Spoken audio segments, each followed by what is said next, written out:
It is now my pleasure to introduce today's speaker. General Chilton completed a 34-and-a-half-year Air Force career as command of U.S. Strategic Command from 2007 to 2011, where he was responsible for the plans and operations for all U.S. forces conducting strategic deterrence and the Department of Defense's space and cyberspace operations.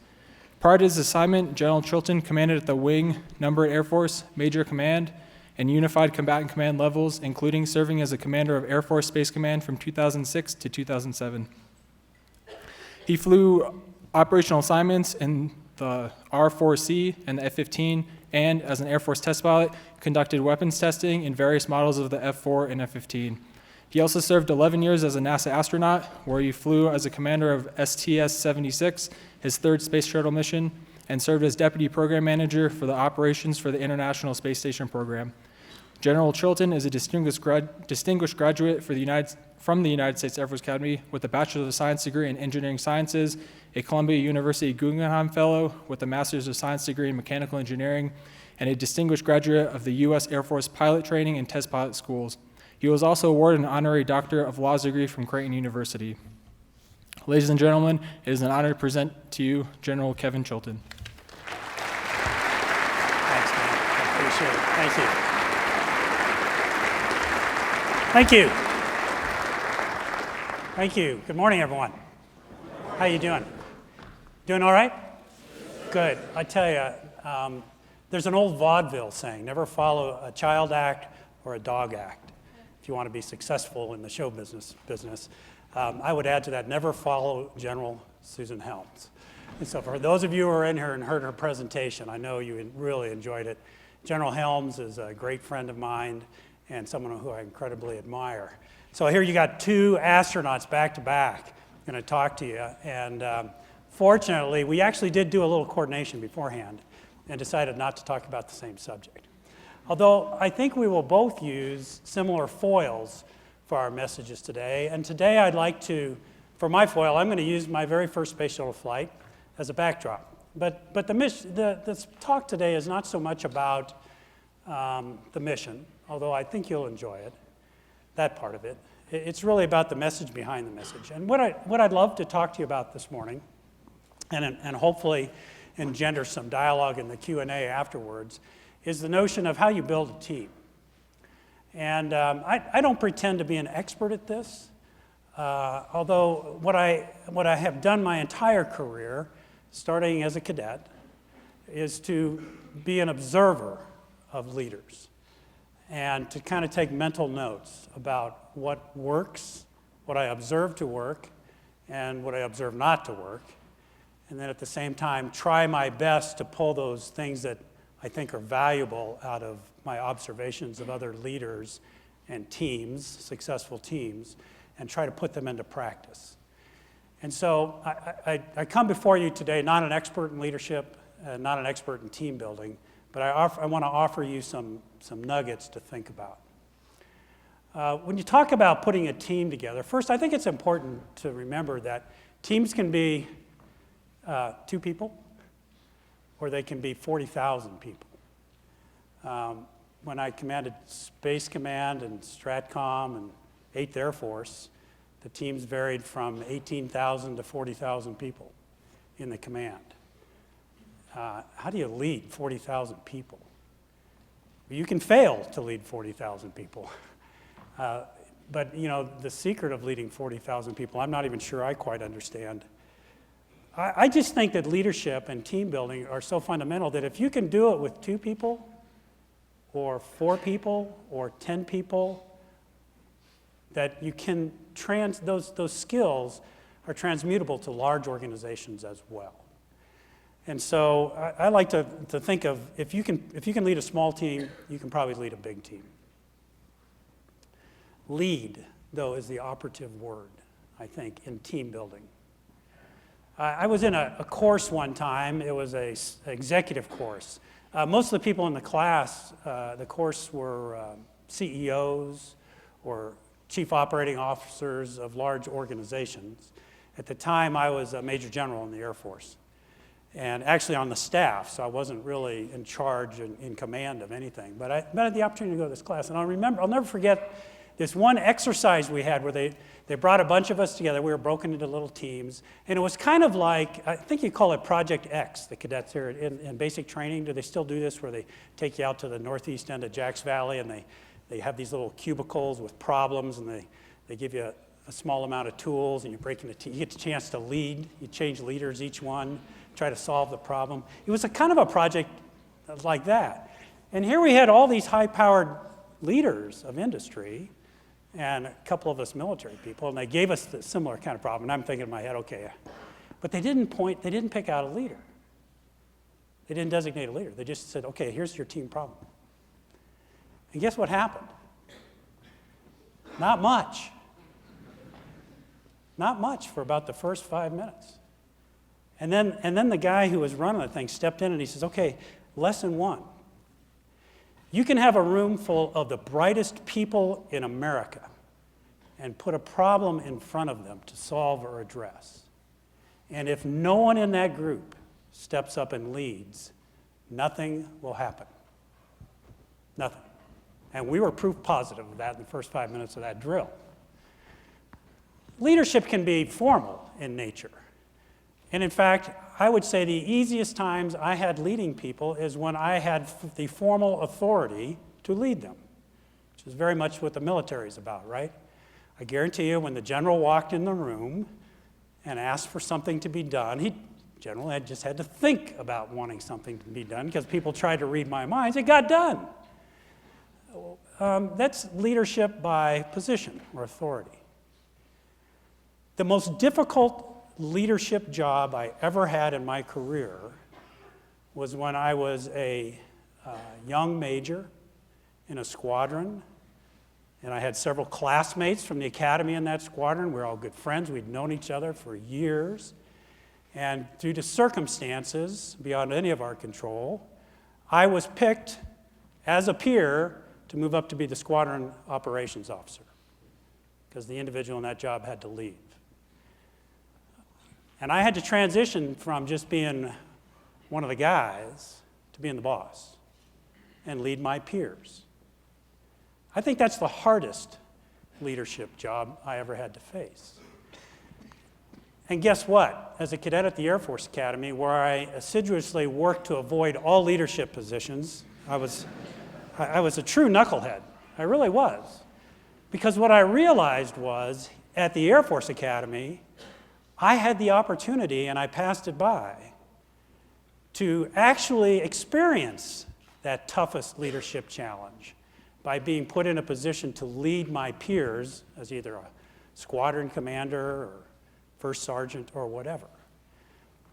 The leadership opportunities they give you here are actually more difficult than any leadership opportunity you'll ever have to face as an officer in the Air Force, because you must lead by moral authority. You must lead by the authority of your personalities, not so much by your rank. I screwed up, frankly, by not taking advantage of that as a cadet. Leadership can be both formal, rank, position, but it can also be informal.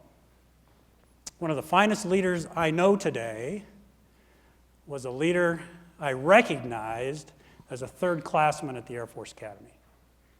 He was a classmate, and his name is Jim Hackett.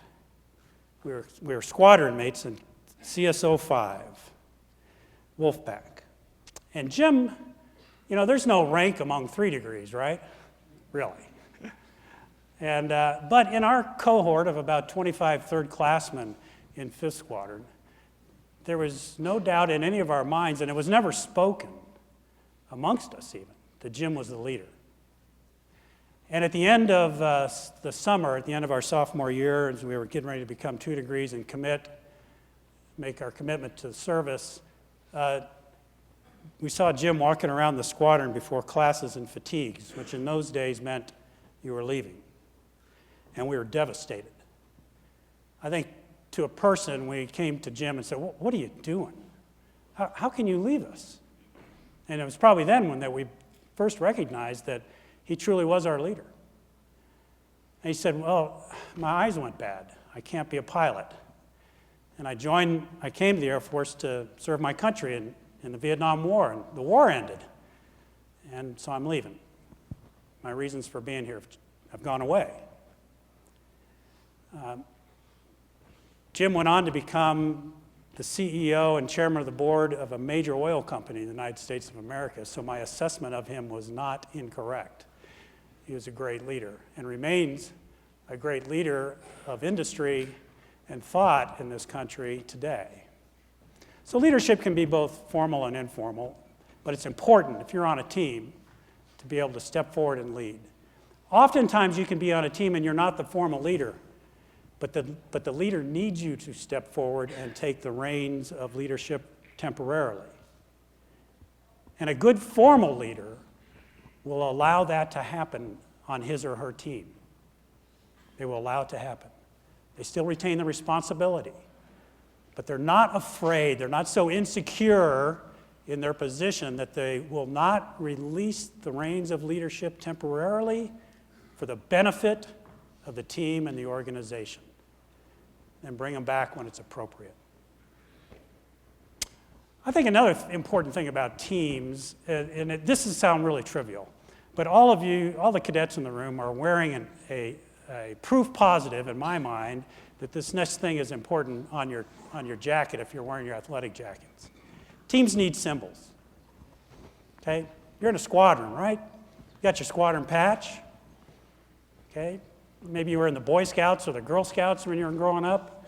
Some organization that had a symbol, an emblem, a patch. I think there's something about human nature. We like to rally around those kinds of things. Lord knows we rally around this symbol here. It brings passion. It brings tears to people's eyes. It does to me. I get emotional. And I think about this symbol. Don't trivialize symbols in a team. It's a good thing. It can help your team to have something to rally around, as simple as it may sound, and perhaps as trivial as it may sound. I think besides, a leader and identity, one of the key responsibilities of a leader is to make sure that everybody on the team knows the mission, knows the goals of the team.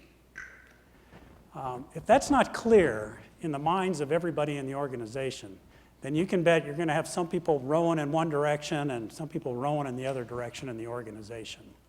And they'll still be rallying around the same symbol. They'll still feel a part of the team. They just won't know where it is you want to take them. And so an effective team has clarity of mind of the mission and where the organization, where the team, where the leader is trying to take the team to. And that's really important. Again, this gets back to the leader's responsibility to do that. But it also is the responsibility of the team to dialogue amongst themselves to make sure that there's no confusion or misunderstanding there. Another thing important to teams in my mind is time. I think a good team spends time together. And I don't just mean working, although it's important to work together, obviously. The best teams I've been on have found time outside of work to spend time together and actually having fun doing that. My second space shuttle flight, my commander, Sid Gutierrez, who was an upperclassman of mine when I was a cadet. He was a firstie when I was a dually in 20th Squadron. He became my commander on my second space shuttle flight. I was his pilot. About halfway through training, he says, "Okay, team, we're going to go camping next weekend." Camping? We're in the middle of this intense training to get ready to fly the shuttle, and we're going to take time out to go camping? And he says, "Yes, we are, because camping is just like space flight. You're kind of living in a bit of an austere environment, elbow to elbow, shoulder to shoulder, not a lot of room. Everybody's got to pitch in to be successful, and you don't smell very well after a couple days, and you got to get over that and work together." And we had a ball. We had the most fun on that camping trip, and it really brought what was already a good team even closer together. So teams need to spend time together, both at work and at play. And that's why, this notion that I fear has faded a bit in our service of the officers' club and going to the club on Friday night after a long day of work really has some value. The value is not in getting drunk or overindulging. The value is being together in a social environment without the pressures of the daily grind and getting to know one another, the people that you're going to be on the team with, and working to achieve a common goal. The other thing that I think it's important about teams is teams must be tested to be successful in crisis. So day in and day out, your team, your squadron, whatever, is going to be better if the leader finds ways, or the organization that you're part of finds ways to put stress on that team, to test the team. We do this in the flying business through standardization and evaluation exams. And we do it in all businesses. Operational readiness inspections are very stressful. They're tests. They help drive the team together. They bring out the best in you. They can bring out the worst in you, too, as a team. And usually those teams fail because they don't pull together to help one another and help one another to be successful. But testing the team is really important. And what you learn through testing, really, is not only how to solve problems better, but something magic happens in that process. And I know you all experienced it going through basic training. You learn, first of all, it's not about you, but you also, and that you can't do it alone. But you also learn this other really, really important thing that successful teams all have, and that's trust. They trust one another. And if they can trust one another in day-to-day work, they'll perform better. Their team will be more successful. But most importantly, if they can trust one another, when decision space has shrunk to nothing and crisis is at hand, that trust will lead to success, action and success, without a lot of asking of questions or doubt amongst the team members. And I think that's a really, really important thing. And all of these things I've talked about, leadership, symbols, working together, playing together, time together, being tested. At the end of the day, it's all about building trust within the organization. And when you have that, and times get really tough, then it's amazing what will happen. And with that, I'd like to kind of give you an example of in my life where I saw this all come together. And it was on my first space shuttle flight. Now, how cool is this? You're a rookie in the astronaut office, and the boss calls you up and says, how would you like to be on my crew? So the chief of the astronaut office is calling me up. And oh, by the way, this flight's going to be on the maiden voyage of the Space Shuttle Endeavour. So my first flight, all experienced crew, I'm the only rookie, and the only other rookie on the flight is the rocket ship. And you know, so I have a little special spot in my heart for Endeavour even this day. And let me tell you, this new rocket ship smelled like a new car inside. It was incredible. Shiny, clean, it was beautiful. Here was our mission. Turns out, about 2 years before, a satellite had been launched on an unmanned rocket, and there'd been a malfunction with the software that separated the satellite from the upper stage. They were stuck together from the final booster stage. And so the only way they could save the satellite, which was targeted to go to geosynchronous orbit as a telecommunications satellite, was to separate the satellite from its upper, what we call a motor that would take it to its final orbit. Okay, so you had the first stage, the second stage, the third stage, the satellite. The third stage wouldn't separate from the second stage, so the only way they could save the satellite was to separate it from its third stage. So the motor that was going to take it to 20-some-odd thousand miles above the Earth was gone. You just had the satellite. And it was in a 300 nautical mile orbit around the Earth, totally useless orbit. This was 1990. Literally, about a month or two after that, on a Friday, in what was the Astronaut Officers Club, this dilapidated old bar right outside the gate of the Johnson Space Center, I was standing in there with some of my buddies, and I saw this guy sitting at a table. And he and this other guy were scribbling frantically on a napkin. And I sauntered over there. This guy's name was Granville A. Pennington. Quite a name. Granville A. Pennington. His nickname was Gap, just as his initials.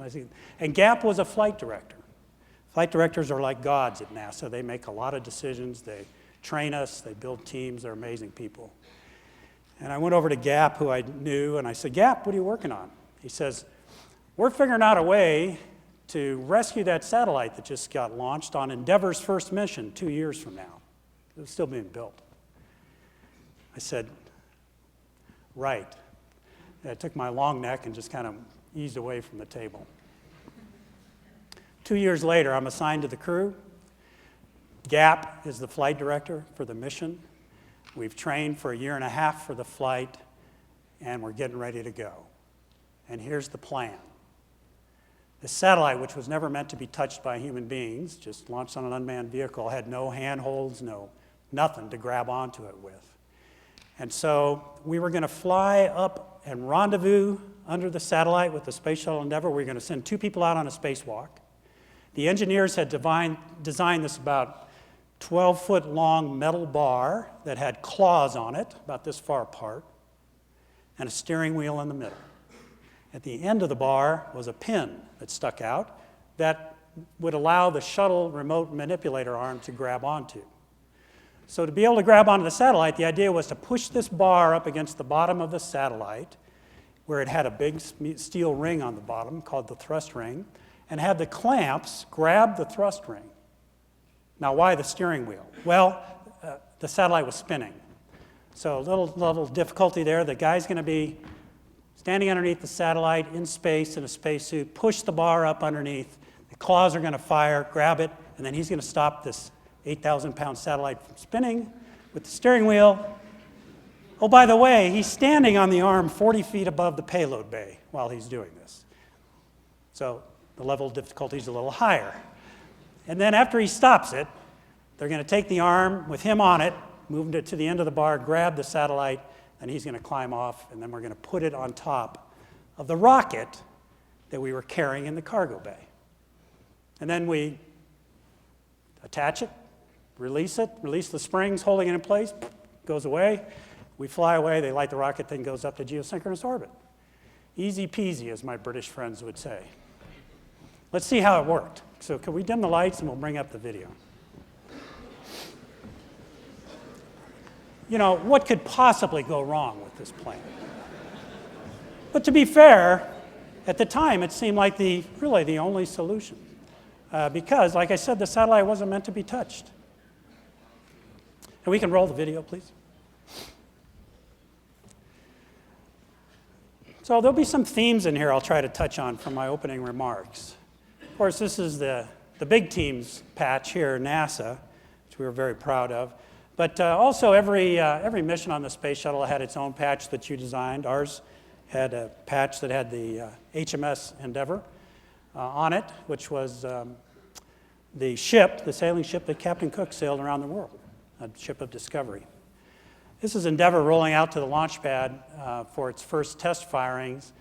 Like I'd mentioned, you know, it was so cool to get picked to be on the first crew. This is also Endeavour being rolled out of the hangar after assembly in Palmdale, California. Now, I'm a Californian. Can't tell you how proud I was to be back there, but what I was really proud of was the United States of America.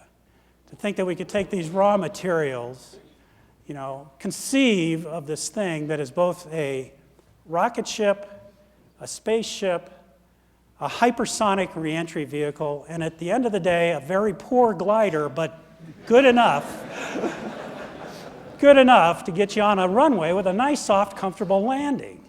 I mean, the genius of that engineering and the vision of the people that put this together. Only in America, I think, could we have done it to the quality and levels that we did. My crew, my commander, Dan Brandenstein, chief of the Astronaut Office. Another guy on the crew had hair in those days. Like I said, this was a while ago. The next fellow you're going to see is Rick Heeb, civilian astronaut, an absolute genius on Rendezvous, wonderful man. Kathy Thornton, the second U.S. woman to walk in space on this flight. She did her spacewalk. Bruce Melnick, the first ever Coast Guard astronaut. Ace arm operator. Tom Akers, flight test engineer, United States Air Force, and former high school principal. And Pierre Thuot, an NFO, F-14 backseater, and flight test engineer from the United States Navy. Now, NASA spared no expense in preparing us for this flight, and they never do, because they know they only got one shot to get this right. They built the bar, they built a mass simulator that simulated the same moments of inertia. Here's Pierre actually wearing his EVA suit, having to be suspended by a crane because it weighs over 200 pounds, practicing putting that bar on. And every time he did it, every time, 100%, it worked as designed. They also built a mock-up of the bottom of the satellite, put it in the water tank at the Johnson Space Center. Neutrally buoyant under there, Pierre practiced over and over again there, placing the bar up, getting the claws in the right place, holding onto the steering wheel, and clamping onto the satellite simulator under there. Again, 100% success every time he tried to do it. So we're feeling pretty good about this as we approach launch. The major parts of the mission seem to be going together pretty well. Launch day is pretty exciting. You know, you go into quarantine a week before a flight, you say goodbye to your family, and that last week you're pretty focused. You know, you're just living with your crew, getting ready to go. But you're also very excited about the adventure you're about to go on. And for me, as a new guy in particular, I had the joy and the bliss of ignorance as we went forward on this flight, and it was fantastic. At T-minus 6 seconds, the main engines light off, and no one told me about that. You always ask, what's liftoff like? You forget to ask what it's like 6 seconds before liftoff when the engine's light, and the thing starts to shake like you can't believe, much worse than the simulator. And and time slows down. It's kind of like a car wreck, and you're thinking, if this thing doesn't lift off pretty soon, we're going to come apart. It's so violent. And the next thing you know, it really gets violent. And that's when the solid rocket motors light. 2 minutes, you're riding the solids, main engine's cooking away in the back, and after 2 minutes, at about 140,000 feet, a little over Mach 4, the solid rocket motors expend their fuel. They have provided the majority of the thrust at this point, 6 million of the 7 million pounds of thrust, lifting the 4 million pounds of the space shuttle stack off the launch pad. I tell people, there's no doubt in your mind you're going someplace that day when those things go. 6.5 minutes later, 8.5 minutes total ride, you've gone from 0 miles an hour to 5 miles a second, 17,500 miles an hour, and you're in orbit. And 2 days later, we rendezvous with the Intelsat satellite, and I look out the window, and I'm going, I can't believe it. It's just like we practiced. It looks just like the simulator, except it's in color. And I'm weightless, and this is fantastic. And I'm watching Pierre standing on the end of the arm 40 feet above the cargo bay dance floor in a perfect, beautiful rendezvous. We're 250 miles above planet Earth. We're traveling at 5 miles a second. It looks like slow motion. It looks like a ballet.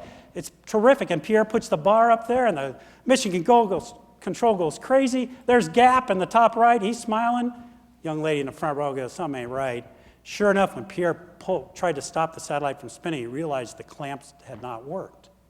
They'd fired, but they'd not grabbed the ring. So we backed off and went in and tried again. And then the next thing we know, the satellite started to tumble out of control. Dan chased the satellite around with the shuttle, put Pierre in multiple attempts to try to get it on there. He tried several times that first day, and at every time he tried, we failed. We ended up flying away, bringing the crew back inside, separating from the satellite and going away, having left it out of control. The next day, we rendezvoused again. This time Pierre said, after doing a little self-analysis, I think I wasn't really quite used to how this thing would behave in weightlessness. You practiced a little more before we did the second rendezvous. Went out. This time we made sure we attempted on the lit side of the Earth as opposed to the night side as we did the first time. Pierre got up there, did everything perfectly, and this is what it looked like.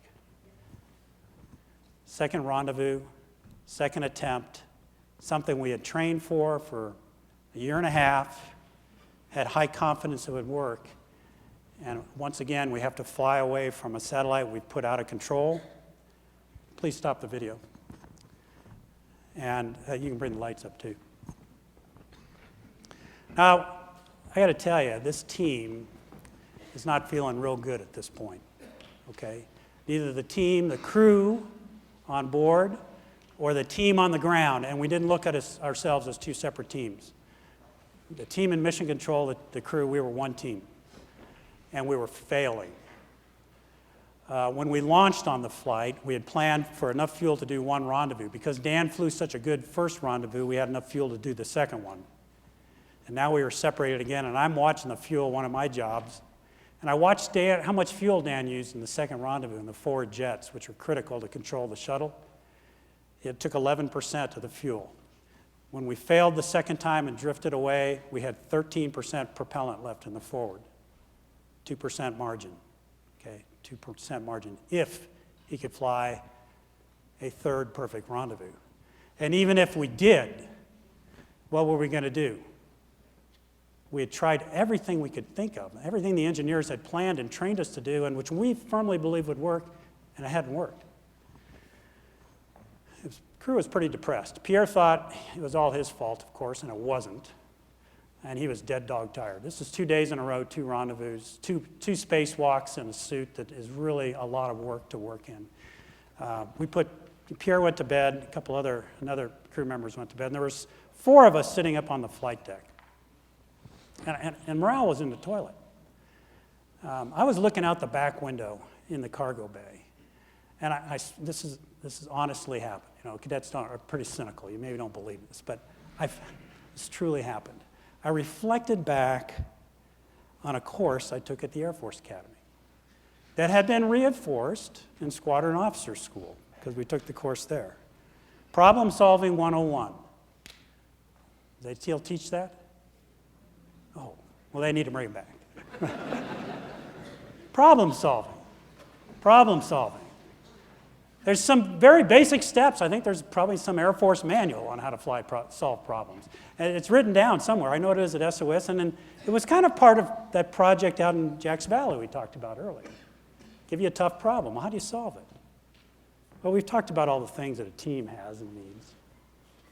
First step in problem solving came right to my mind. What's the problem? If you don't, as a team, take the time to write down the problem you're trying to solve, I mean write it down. Everybody, write it down. In fact, it's kind of a fun drill. Have everybody write down the problem you're trying to solve before you've talked about it, and then share it. You'll find out if there's 5 people on the team, there'll be 5 different problems written down. We assume we all know what the problem is, but we don't. Maybe two of the 5 will know. So I turned to my crewmates and I said, "What's the problem?" And Rick looked at me and he says, the damn bar's not working, you idiot. What do you think the problem is?" I said, no. That may not be the problem. Maybe the bar's working perfectly. Maybe everything is exactly as the engineer said. So let's assume that, but what's the problem then? And someone said, well, the satellite must, as Pierre pushes the bar up against it, remember, this thing was never designed to be grabbed. The tolerances were really tight between the claws and the metal ring. Maybe that thing's just moving away infinitesimally. When the claws fire, the bar is sliding out of the claw, and it's firing and just missing. Maybe if we could stop the satellite from moving away, he could push the bar up there and the claws would grab it. So we agreed as a team that the problem was the satellite was moving away, and we needed to stop it from moving away. Okay. Weren't sure we were right, but at least we all agreed on the problem. Step 2 in problem solving. Inventory all aids at hand. What's your equipment? You did this at that project in Jacks Valley. They gave you a piece of rope, they gave you a string, they gave you a half a ladder, none of which seemed were going to work, but they gave you a bunch of stuff. Well, this is kind of like Apollo 13. We're up there with what we got. Whatever you got inside and whatever's in the cargo bay is all you got. You can't go down to Home Depot and get anything else to solve this problem. So, turns out our second objective on this flight was to build a large truss in the cargo bay. And the reason we were doing that was we were trying to decide in the future, when we build the International Space Station someday, should we take it up in piece parts and assemble it on orbit with spacewalks, or should we build it all on the ground and fly it up in the shuttle in large segments? So we had all these tinker toys in the cargo bay, And we had both EVA crews were trained to build them. The other thing that we had unique on this flight is we had 4 people qualified to do spacewalks and 4 different spacewalking suits to fit them.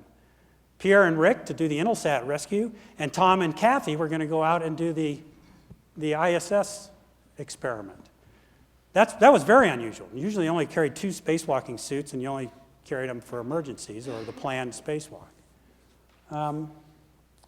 So what can we do with these things? We stayed up all night that night, the team.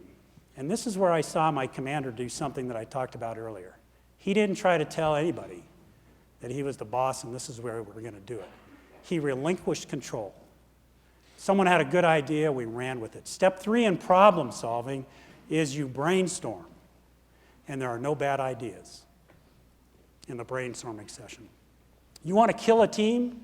You want to kill some genius on your team's participation in your team? Just allow them during the brainstorming session, when they say, how about this? You say, that's the stupidest idea I've ever heard. You think they're going to open their mouth again and try to help you? No. During the brainstorming session, there's no bad ideas. You write them all down. And then you go into a session of red teaming. Well, what will work? What's the best of these ideas will work? And then lastly, you say, why won't this work? Why won't the solution we picked work? What are those people on the ground going to say when we tell them we got a better idea? All those engineers who've worked on this program. They're going to say you can't do it for this reason, you can't do it for that reason. You have to think about that. It turns out it sharpens your plan. So what did we come up with for an idea? We were going to put 3 people in spacesuits, put them in the airlock, and send them out on a spacewalk. And, excuse me, are you okay, young man?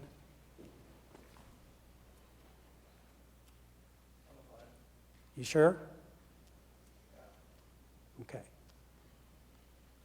If you want to get up and leave, please, why don't you gentlemen help him?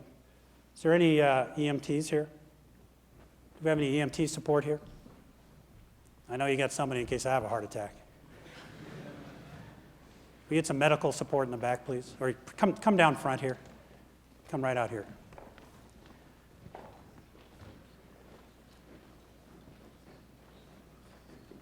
Hang in there, man. We'll see you afterwards, okay? All right. Thank you.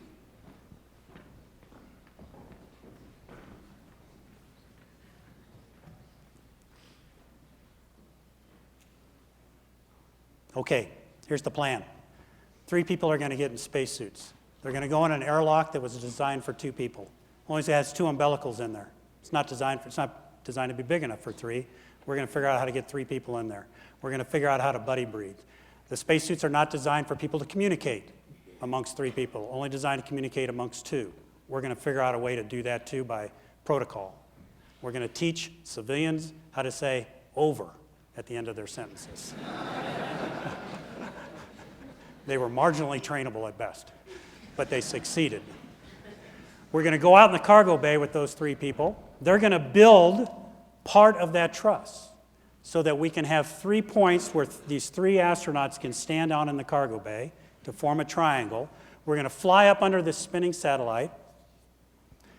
Rather than on top of the arm, we're going to use the arm as one of the legs of the tripod we're building. And we're going to get it really close to this thing, and we're going to grab it by hand and stop it from spinning.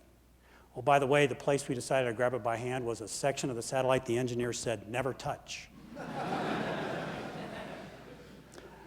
After the second failure, they said, touch anything you want. You see, circumstances change, people will take more risk, right? And then while we have it, while these 3 astronauts have it firmly in hand, we're going to put the bar on, hold the satellite still. 2 will hold it, the 3rd will go underneath and put it on there. That's the plan. We sketched a picture of it. We took a photograph of it with the first digital handheld camera designed by NASA in 1992 that could hold a total of 25 black and white images on a laptop computer. Compare that to your phone today. We sent it down through the KU band radar, and we agreed we're going to key the mic and tell them our plan. We keyed the mic and started talking to Mission Control. And we agreed we were never going to unkey the mic till we stopped talking. Because we knew it, as we started to describe this to them, they'd say, no, can't, no, you can't. Key the mic, 20 minutes we talked, and explained the plan, and sent the picture down. And we unkeyed the mic, and there was dead silence. And the next thing we heard from the Capcom was, hey, you guys have been up all night? We know you've been up. You need to get some, you've been up for over 24 hours. You need to get some sleep. We'll call you in about 8 hours, tell you what we think. Roll the video, please. 8 hours later, we woke up, and they said, they made some minor tweaks, but they said that's what we're going to do. And we began the third rendezvous 2 days later. During that time period that we had off, Pierre, Rick, and Kathy got suited up to make sure we could, in fact, put 3 people in the airlock and to kind of go through the procedures that we developed on board on how to share the cooling in the umbilicals and the oxygen recharging systems that flow through the umbilicals inside the airlock. So we proved that. On the ground, there were already 2 people in the water tank trying to figure out a better way to capture this satellite. My friend Jim Voss got a call, said, get over to the water tank and get in the tank. He said, there's always 2 people over there. He said, there's a third umbilical, get in there. The only reason there's a third umbilical was for maintenance. It had never been done before. 3 people in the water tank, validated and improved the concept we had, turned them into procedures, which were voiced up to us. Sam Gamar here, our Capcom, was still voicing up the procedures during the rendezvous with 3 people in the airlock as we were making our final approach. As we're coming in on the final approach, something happens. The software on the shuttle that controls the rendezvous program dies. We are 10 miles from the satellite. It's at a critical burn phase. We either burn to complete the rendezvous. If we do nothing, we miss the rendezvous, or we burn to hold. And I'm talking to the ground to try to get their recommendation. Now, the communications infrastructure for the shuttle all ran through this thing called the TDRS satellite, funneled down to Las Cruces, New Mexico ground station out in the middle of the desert, which is a great place for it, because it never rains there, right? Except at that moment, a thunderstorm went over. And I couldn't talk to him for 20 minutes, and then with 5 minutes to go in the decision period, we get a call that says, hold. While we hold, the ground is trying to figure out what to do. We reset the software, we do everything for the next hour, we can't get it done. And these 2 young men you see in the video here stand up to Gap, the boss. This young man here, and Chris Meyer, the other fellow you'll see here in a minute, Chris. They said, boss, we can do a ground-up rendezvous. We've got this offline software we can run. We can voice up the 4 remaining burns the crew needs, and we can get them there. Never been done before. No time to ask 20 questions about this. But because Gap had built a team of trust, and these people had the confidence, they'd been tested in countless simulations where they'd made mistakes, had been grilled, had stood up for their decisions, he said, we'll do it. And we did the very first ground-controlled rendezvous in the space shuttle program, the only one, because of those 2 young men. And their courage. And because they were led by someone who valued this team concept and what it took to build a team. We completed the rendezvous. Dan flew it perfectly. When we got up close to the satellite, we had exactly 2% forward propellant remaining. Rick, Pierre, and Tom was the 3rd spacewalker. Went out and built the bottom plane of the truss. So they built the bottom part of the triangle across the bottom of the cargo bay, which allowed Tom to stand in the middle with his back to you. This is a view from the cockpit. Rick stood on the left sill of the cargo bay, and Pierre was again riding on the end of the arm. Bruce Melnick was controlling it, putting the arm in positions he had never trained to put it into. Incredibly close to some delicate hardware in the cargo bay, none the least of which was the hinge points of the doors, etc. And he just did a magnificent job. These 2 men, Bruce doing the arm on the right and Dan flying the vehicle on the left, snuggled right up underneath the satellite, got Pierre in the right position. Now, remember I said there were some communications issues. So Bruce and Pierre had worked out a plan to use visual signals to maneuver Pierre into the correct position as we were approaching the satellite. So you'll see Pierre every now and then doing an arm motion to communicate to Bruce so he wouldn't have to talk, so Tom and Rick could carry on a normal conversation. As we approached the satellite, the exhaust plume, they'd slowed the spin on it because they were concerned about the grip issues. And so as we approached it, our exhaust plumes from the shuttle engines actually caused it to kind of tip out of attitude a little bit. You see in the picture here, we're in a 90-degree bank relative to the Earth horizon. Dan flew around, got us underneath. Turns out all we had to do was just kind of wait, which was terrible. 30 minutes, almost 45 minutes of waiting for this satellite to slowly process into a flat plane presentation versus the crew. And when it was there, Rick was the quarterback. He said, ready, ready, grab it. They grabbed the satellite. Nothing happened. In fact, we thought it might slosh, it might maneuver, it might be an issue. It just was a gentle, great maneuver. And Tom Akers is famous for saying, he says, after about 10 minutes of holding this thing, there's probably people on the ground watching this saying, okay, now what, smart guys? Kind of like the dog who catches the bus. Now what do you do? Well, it actually worked perfectly. So Pierre and Tom held onto the satellite while Rick brought the bar up, which he had tethered to his side, handed it to Pierre, and then Bruce moved Pierre up under the satellite. Tom and Rick held it in place. Pierre jammed the bar up underneath there, and guess what? The claws worked, grabbed it. Bruce pulled the arm away, grabbed the pin on the end of the arm, drove it back and set it on top of the missile that was, or the rocket motor that was in the back of the cargo bay. And literally, they ratcheted the two together. Now, we had trained over and over again for the deployment. Kathy's job was to deploy the satellite. NASA has a backup for everything and a safety mechanism. We had two circuits, Circuit A, Circuit B. Circuit A had a switch that armed the pyrotechnics in it, and then a fire circuit. So, A, arm, A, fire. If that were not to work, which it always worked, you had a B circuit that was redundant. So Kathy goes, okay, they say, okay, it's time to release satellite. She goes, okay, arm A, fire A. Nothing happens. Okay, the procedure says wait 30 seconds and go to the backup circuit. Arm B, fire B. Nothing happens. The three guys are still in the airlock. It's open to space. The next option is to go back outside after having been out there for almost 8 hours already, dead dog tired, undo the cradle and push this thing overboard, mission failure. And we're out of options. When a young engineer sitting in the back of the room, he's not even in the front room where the TV cameras are, calls Gap on his headset and says, flight, tell him to go arm A, fire B. Yeah.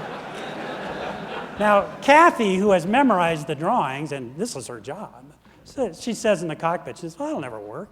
But arm A, fire B, bang, and the thing goes. Turns out, some safety engineers had switched the wiring in the cargo bay, and it had never made it into the crew procedures, but it had fortunately been shipped in the engineering drawings, and this young kid I say, he was probably about a 23-year-old engineer fresh out of college, was looking at it in the back room at that instant, at that moment, made the call. Now, did the leader of the team give him 20 questions? He trusted him. He said, send it up. He trusted him.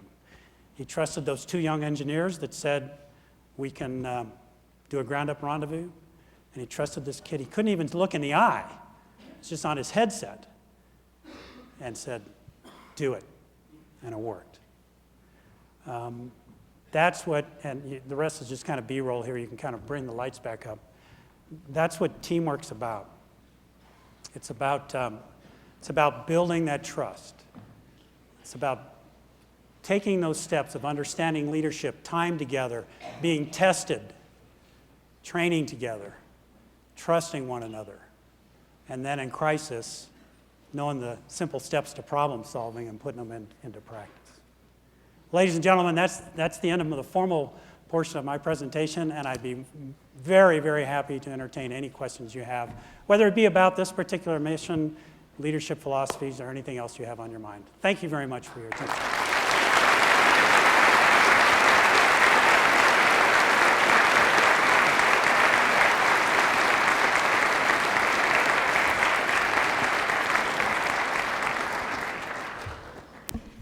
General Chilton, thank you for your message. At this time, if there are any questions, there are 2 microphones in the aisles. Please make your way down, and we'll get started from there. Thanks.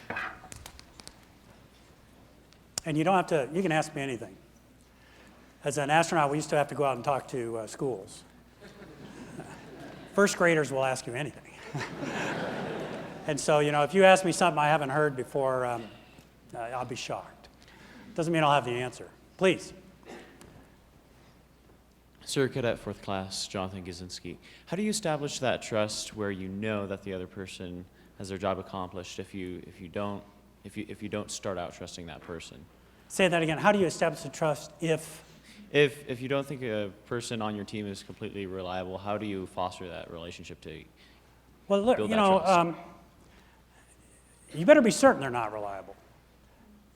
Okay? I'm a firm believer in giving people the benefit of the doubt early. As a leader, though, you may have to pull them aside and have a heart-to-heart discussion. Say, are you all in or not? And what are your issues? Let me give you a short story about probably the best squadron commander I ever had. Fortunately for me, it was when I was a lieutenant, early on. His name is Ken Habedank.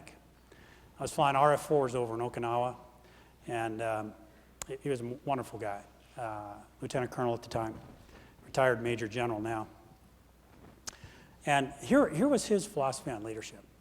He firmly believed to his soul, to his very core, that no airman got up in the morning, put on their uniform, looked in the mirror and said, how can I screw up today?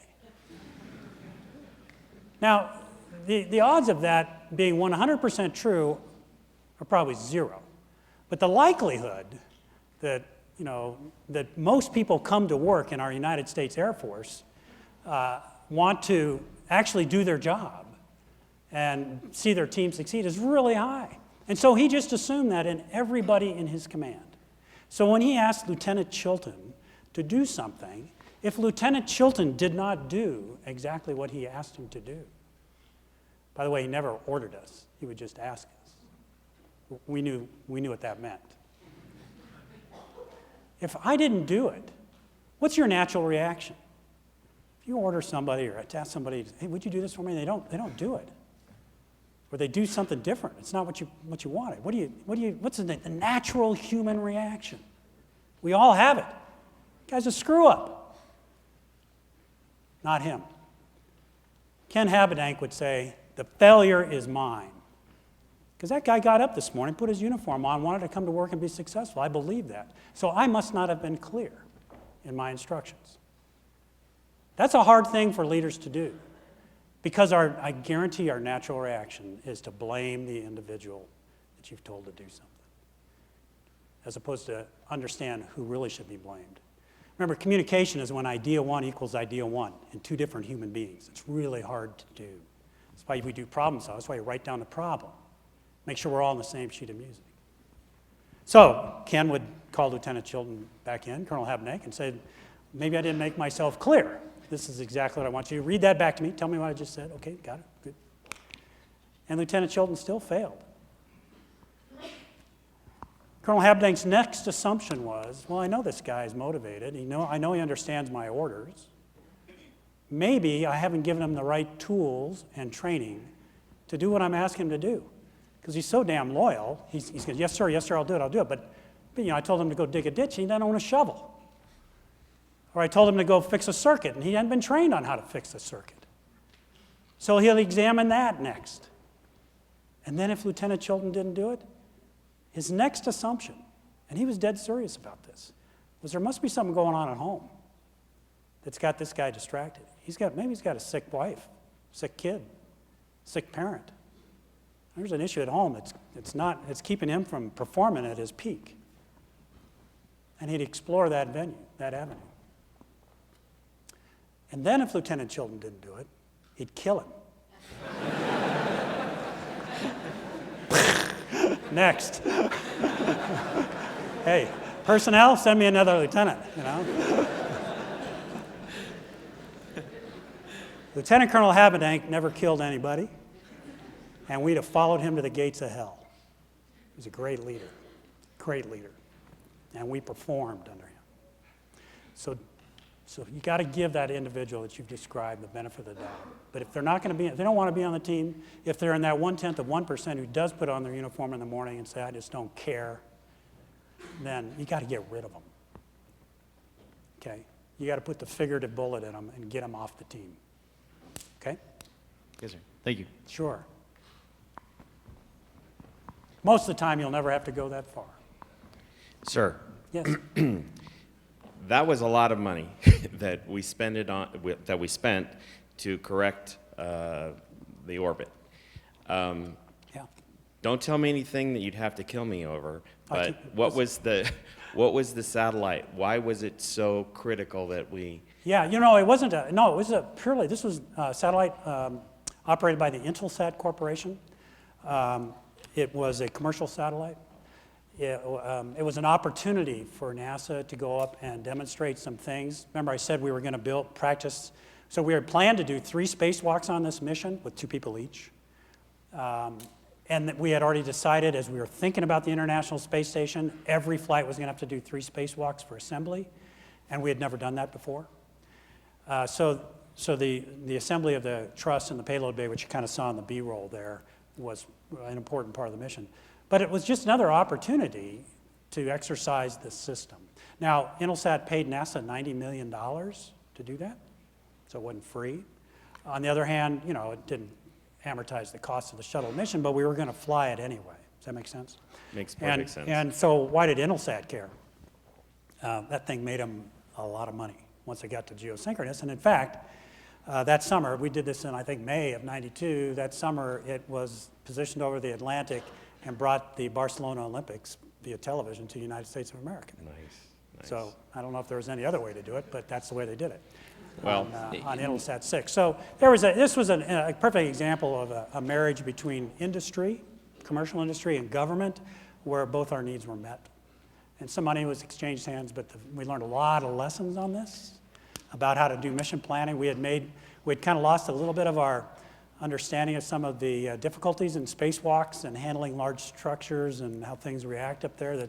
How could you forget that? Well, we're human.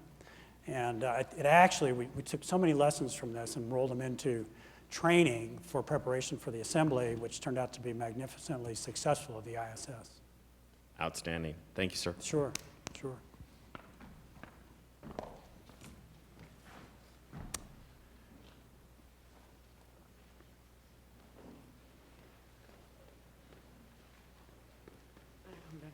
Morning, sir. C4C Joshua Jalowick from Cadet Squadron 1. Great. So you mentioned flying RF-4s in Okinawa. What else did you do from in between your time of graduation in 1976 and when you started training to be a part of NASA and the Endeavour team? Sure. Well, first I got to tell you a story. Everybody comes to the Air Force Academy for their own personal reasons. Some of those overlap. Patriotism, service to country, familiarity with the Air Force, wanting to be in the Air Force. None of that for me. I was in it for one reason only. I grew up in the shadows of LA International Airport. I had an uncle who flew for United Airlines. My mother had been a stewardess for American Airlines in the 1940s. My father was an aeronautical engineer. My high school was right at the end of the runway, still is at LAX. And I spent a lot of time looking out the windows thinking I'd sure love to learn how to fly airplanes. But I couldn't figure out how. Read a book called Anyone Can Fly by Jules Bergman. It said, go down to your local airport, volunteer to wash airplanes, fuel them, push them around on the ramp, and trade that time, that work, for flying time. Even as a 13-year-old, I knew that wasn't going to work at LA International Airport. So, I was pretty sharp. And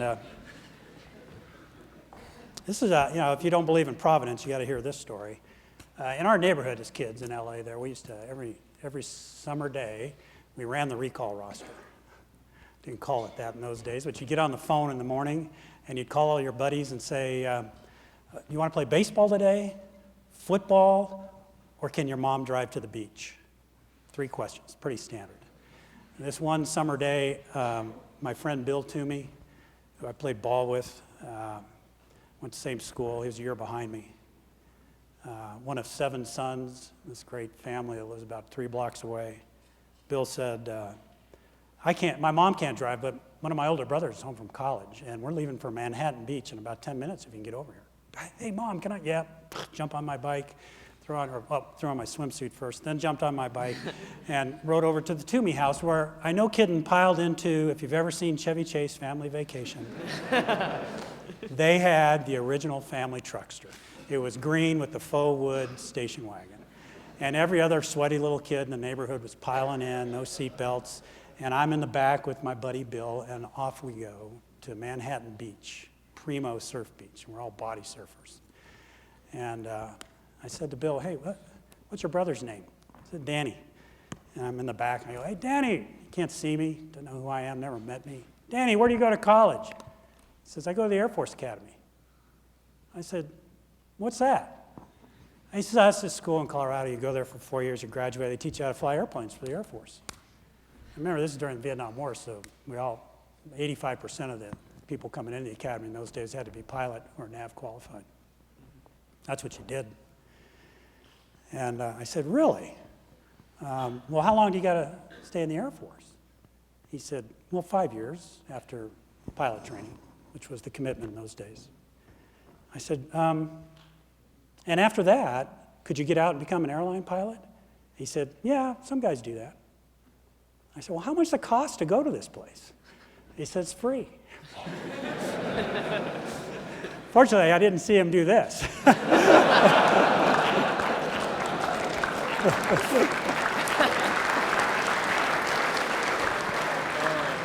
So at the age of 12 or 13, we've tried to work this back in time. Danny graduated in '67.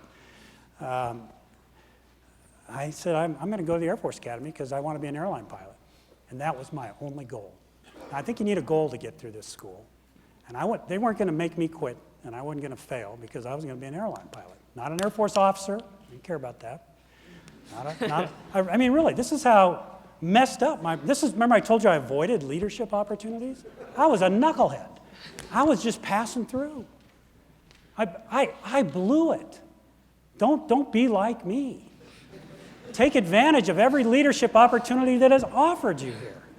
If someone offers you command of the squadron Coke machine, take it.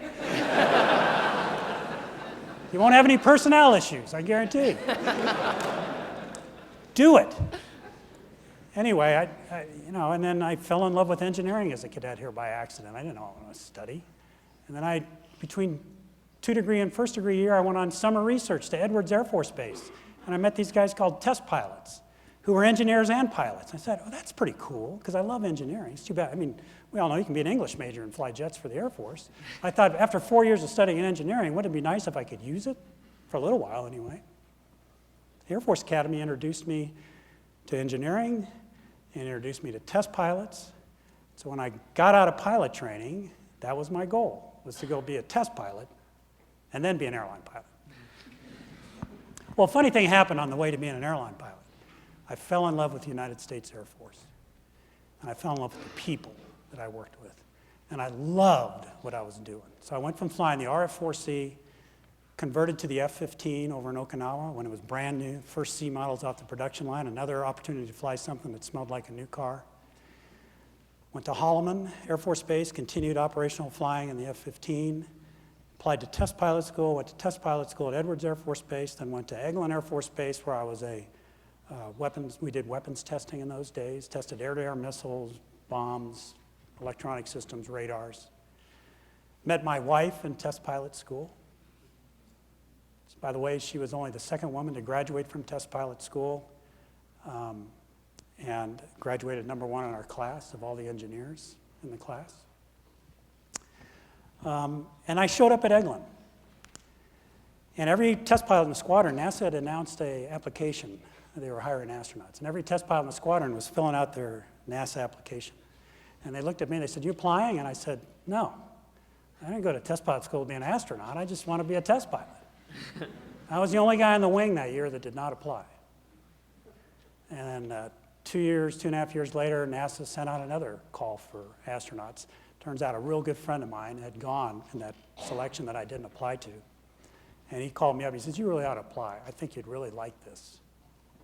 So I did. More just to see, if they'd pick me. And thank God they did, because I loved it. But I'll end the story by telling you, as much as I loved being at NASA, which is a quality organization with people and teams and a mission like I just described. It was just a fantastic experience. The whole time I was there, I missed the Air Force. We didn't talk much about it. My wife, who had been in the Air Force, we talked about it.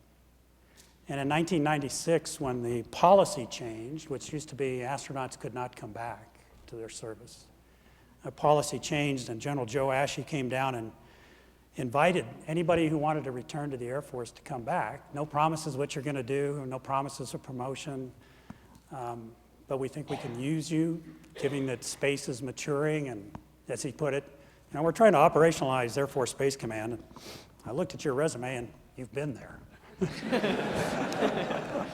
I think you might know a little bit about operations, so I volunteered to come back. I could have spent the rest of my career at NASA, as could have General Helms, who spoke to the last crowd, because I missed it. And I don't regret any of those decisions I made throughout my career. Human nature tells us that the grass is always greener on the other side of the fence. If you didn't experience that in your youth, I know every one of you experienced it the first time you went home on leave as a dually and saw your buddies going to a regular university. Boy, the grass sure looked green. Particularly the ROTC guys who are going to end up in the same place. And you thought, why am I doing this when I could be in that pasture? Okay. I uniquely, and General Helms, had the opportunity to go over the fence into a pretty damn green pasture called NASA. And it was fantastic. It wasn't as green as the pasture we left, we found out. And when we were both given the opportunity to return, we did. This organization that you are now a part of is that special. It's that special. And when you're close to it, human nature tells you it's got to be greener on the other side of the fence. I can speak with some authority that you are in a fantastic, fantastic organization that demands everything that you can give it, every ounce of energy and perfection. And in return will reward you with friendships that will last for the rest of your life, and a sense of fulfillment in knowing that you served that symbol and answered the call to the highest calling any of us can have as American citizens. Thank you for your question. Thank you, sir.